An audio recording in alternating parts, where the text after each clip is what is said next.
Animal Farm by George Orwell. Chapter 5. When winter drew on, Molly became more and more troublesome. She was late for work every morning and excused herself by saying that she had overslept, and she complained of mysterious pains, although her appetite was excellent. On every kind of pretext, she would run away from work and go to the drinking pool, where she would stand foolishly gazing at her own reflection in the water. But there were also rumors of something more serious. One day, as Molly strolled blithely into the yard, flirting her long tail and chewing at a stalk of hay, Clover took her aside. "Molly," she said, "I have something very serious to say to you. This morning I saw you looking over the hedge that divides Animal Farm from Foxwood. One of Mr. Pilkington's men was standing on the other side of the hedge, and one was a long way away, but I am almost certain I saw this. He was talking to you, and you were allowing him to stroke your nose." "What does that mean, Molly?" "He didn't. I wasn't." "It isn't true," cried Molly, beginning to prance about and paw the ground. "Molly, look me in the face. Do you give me your word of honor that the man was not struck your nose?" "TT isn't true," repeated Molly, but she could not look Clover in the face, and the next moment she took to her heels and galloped away into the field. A thought struck Clover. Without saying anything to the others, she went to Molly's stall and turned over the straw with her hoof. Hidden under the straw was a little pile of lump sugar and several bunches of ribbon of different colors. 3 days later, Molly disappeared. For some weeks nothing was known of her whereabouts. Then the pigeons reported that they had seen her on the other side of Willingdon. She was between the shafts of a smart dog cart painted red and black, which was standing outside a public house. A fat red-faced man in check breeches and gaiters, who looked like a publican, was stroking her nose and feeding her with sugar. Her coat was newly clipped, and she wore a scarlet ribbon round her forelock. She appeared to be enjoying herself, so the pigeons said. None of the animals ever mentioned Molly again. In January there came bitterly hard weather. The earth was like iron, and nothing could be done in the fields. Many meetings were held in the big barn, and the pigs occupied themselves with planning out the work of the coming season. It had come to be accepted that the pigs, who were manifestly cleverer than the other animals, should decide all questions of farm policy, though their decisions had to be ratified by a majority vote.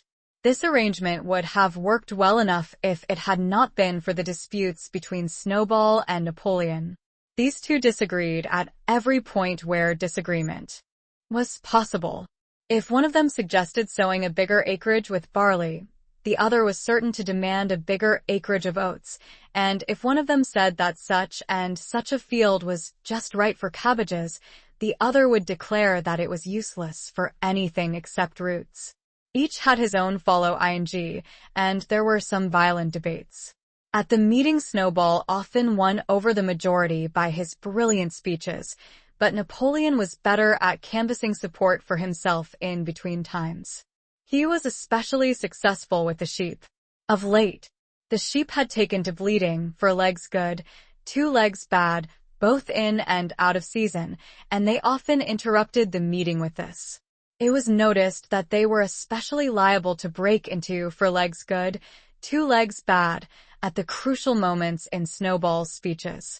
Snowball had made a close study of some back numbers of the farmer and stock breeder which he had found in the farmhouse, and was full of plans for innovations and improvements. He talked learnedly about field drains, silage, and basic slag, and had worked out a complicated scheme for all the animals to drop their dung directly in the fields, at a different spot every day, to save the labor of cartage.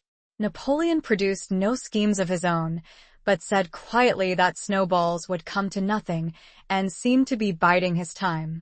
But of all their controversies, none was so bitter as the one that took place over the windmill. In the long pasture, not far from the farm buildings, there was a small knoll which was the highest point on the farm. After surveying the ground, Snowball declared that this was just the place for a windmill, which could be made to operate a dynamo and supply the farm with electrical power. This would light the stalls and warm them in winter, and would also run a circular saw, a chaff cutter, 2 mangel slicer, and an electric milking machine.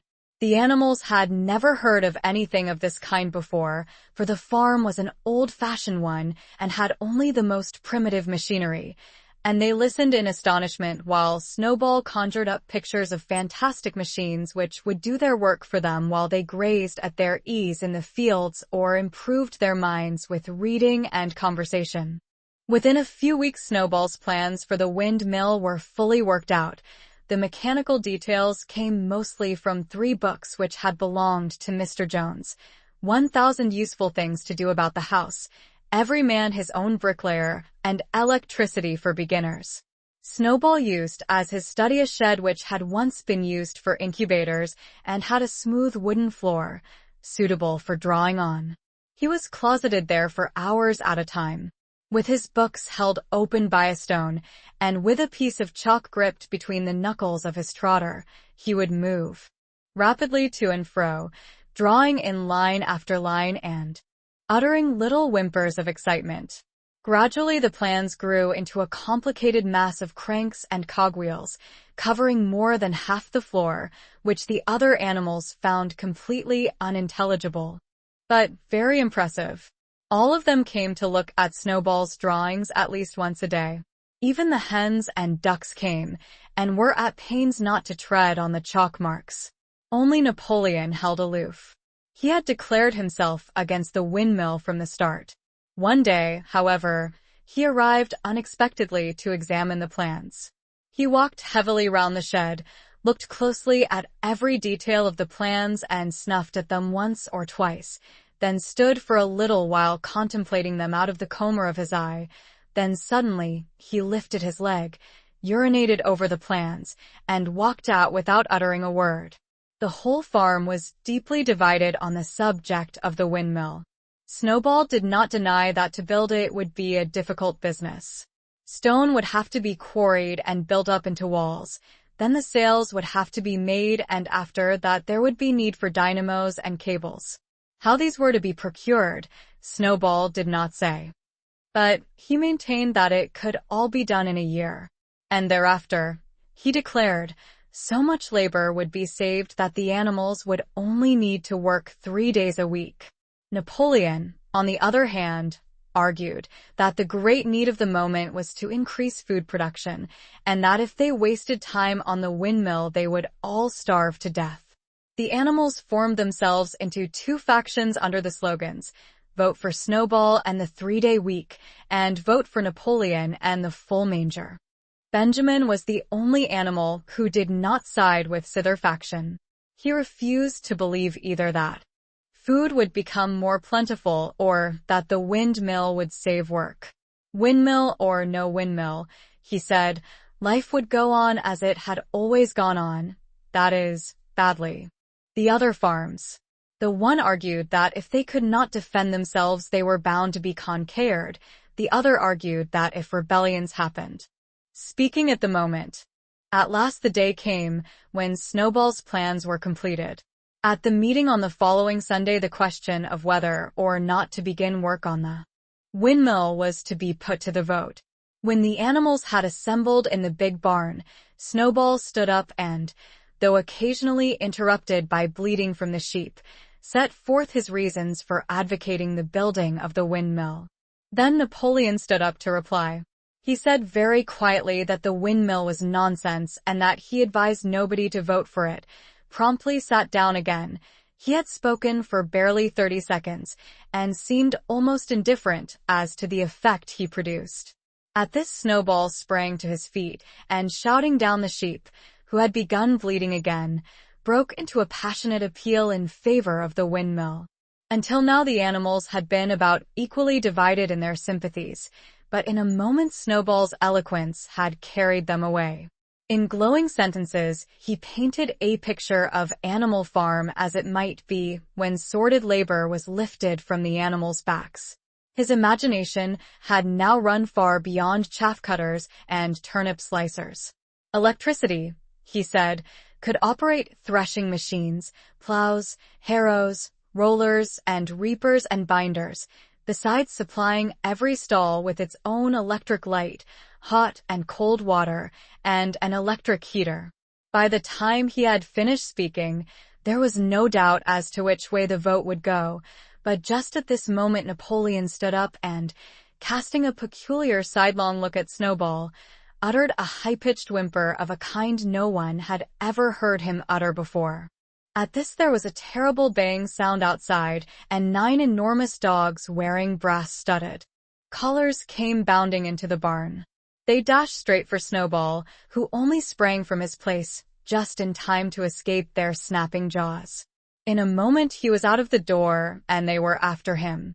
Too amazed and frightened to speak, all the animals crowded through the door to watch the chase.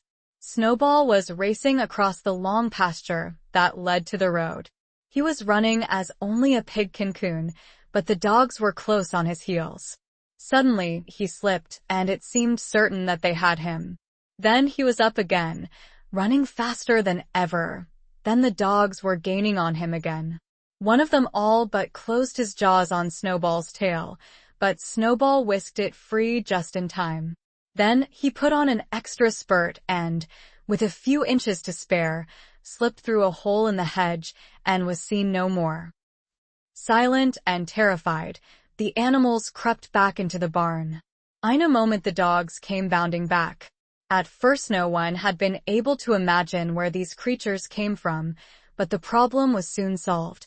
They were the puppies whom Napoleon had taken away from their mothers and reared privately.